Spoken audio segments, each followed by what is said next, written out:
Hello to everyone. We'll be installing IIS in server 2012 R2. So you can see we have machines over here. So let's connect to the console so that we can see open this machine. I'm clicking on Control Alt Del to just log in. This machine does not have any IP till now, so we have to give IP which should be similar and should be belonging to same class as the DC is. We don't have DHCP, so we have to give this static IP. So I'm just giving the static IP now. By ncpa.gpl, it will be directly landing up to the network connections. You can go over here and Ethernet to right click to the goes to properties, IPv4, and then give the IP address 192.168.3. I can give over here 5 192.168.3.1 and DNS 192.168.3 and 10. We can just ping our DNS just to see it's getting connected or not. So it's just ping space 192.168.3.10. It's getting pinged. You can see what is the IP of this. That's important to know. That's what we have given. So it's 3.5. Perfect. Now the prerequisite requirement of installing IIS. So what we can do, we can just test it out over here. I'm going to the properties of this PC, checking out we have 4 GB of RAM. You need more than 2 GB, so you can see you have 4 GB, and the processor should be around 2 gigahertz or more, so you have more than that.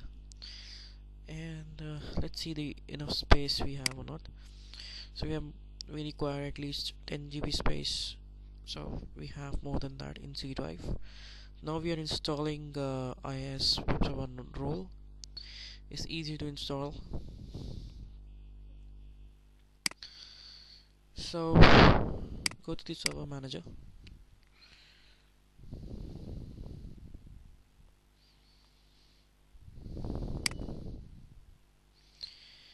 So we have to go to manage. Once you will be installing, you'll see in roles itself, then the tools itself. So you can able to manage from there. You see what is the IP and what is the name where we are installing. So everything is perfect till now. We can install IIS web server. So once it is installed, you just go ahead and go click next. So you see IIS which you are installing server 2012 R2 is 8.5 version, and the introduction of this you can see it over here.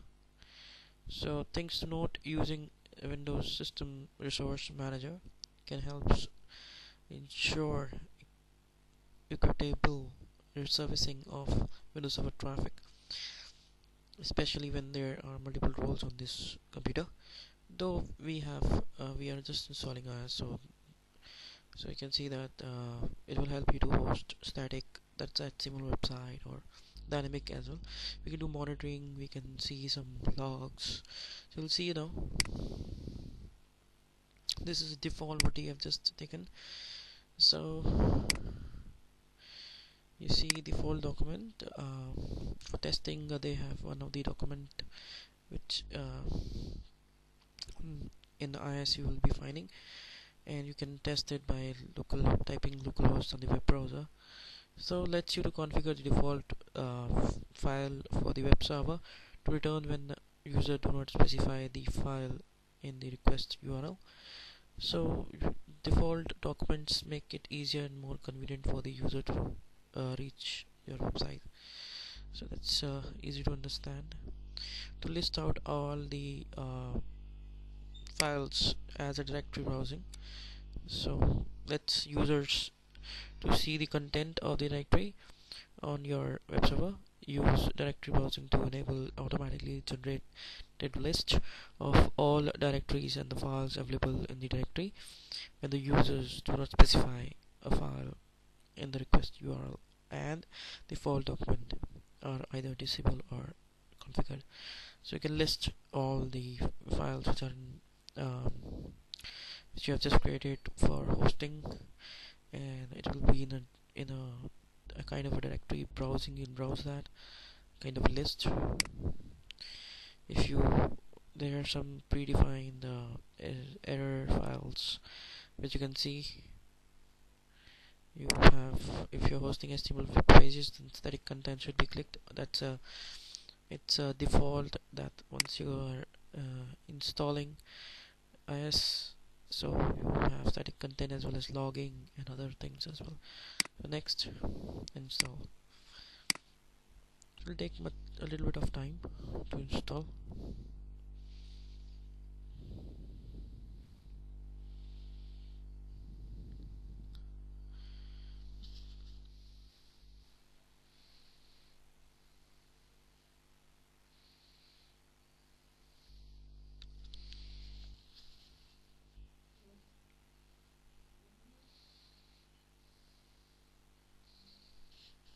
Once it is getting installed, we can just check it out. It's still getting installed, so it'll take a little bit of time.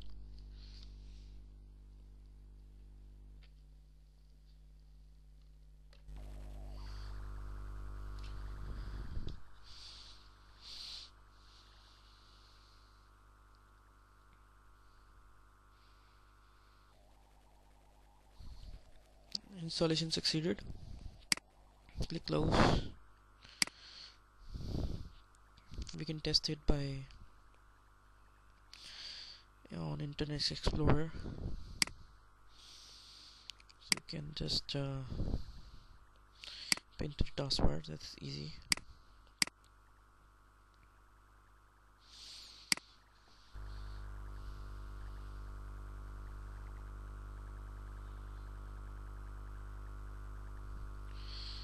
So you can see by typing http localhost or even write localhost. So you see by default website which has been just opened. So that means the IIS installation is done successfully. We can see some of the important firewall related, it's getting slower, but you can see it right now. Yeah, we have a control panel. We can check it out some inbound routes in the firewall. In this small icon, we can directly go to the. It's too fast. No. So you can go to the firewall. In the advanced settings, go to inbound routes. Find for World Wide Web and click on names. That everything you can see it together. The two things are important because users, when it will talking to this server, these two things will need to be enabled, otherwise the request will not be taken by the server. That's World Wide Web, HTTPS traffic in and HTTP traffic in. So this is done, and we can see the logs as well. Very important to see the logs.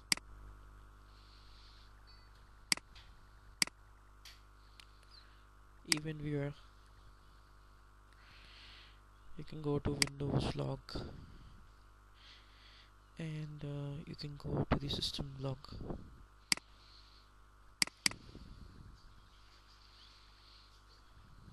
So we can filter it out so that we can see it easily. that last are critical warning, errors information,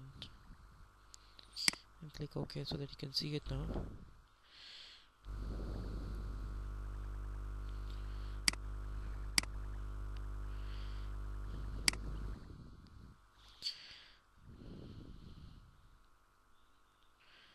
See, worldwide publishing service ended in running state.